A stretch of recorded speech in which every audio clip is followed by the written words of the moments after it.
Many thanks for joining us on the newsroom. I'm Okpeyemi Uwosheni. Wanted King of Ewo Clementi Kolo, who turned himself in, has been handed over to the military by the police. The development has been confirmed by the Public Relations Officer, Delta State Police Command, Bright Daffy.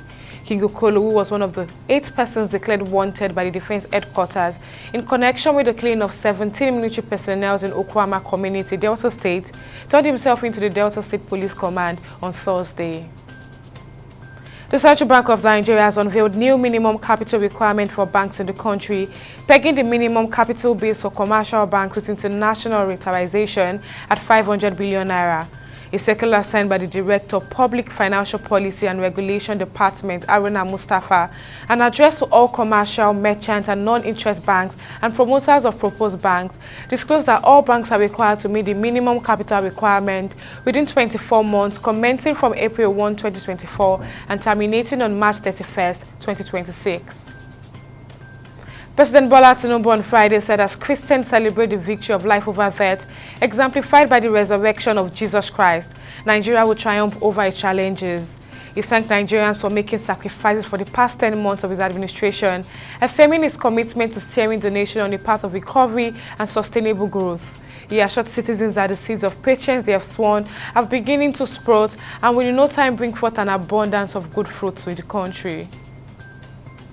The Inspector General of Police, Kayode Egbetokun, has ordered the deployment of police personnel and operational assets to areas of likely security threat nationwide ahead of the 2024 Easter celebrations. It's a statement by the First Public Relations Officer, ACP Olumuyiwa Adejobi in Abuja, said the Inspector General also ordered around-the-clock security and protection of public spaces across the country before, during, and after the Easter celebration.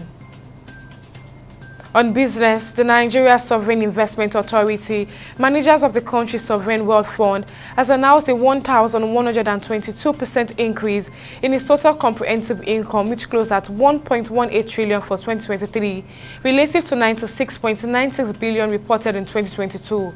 This was contained in its 2023 audited financial results. Accordingly, NSIA said its total comprehensive income, excluding foreign exchange gains, rose from 21.39 billion in the previous year to 164.69 billion, marking a 670% increase.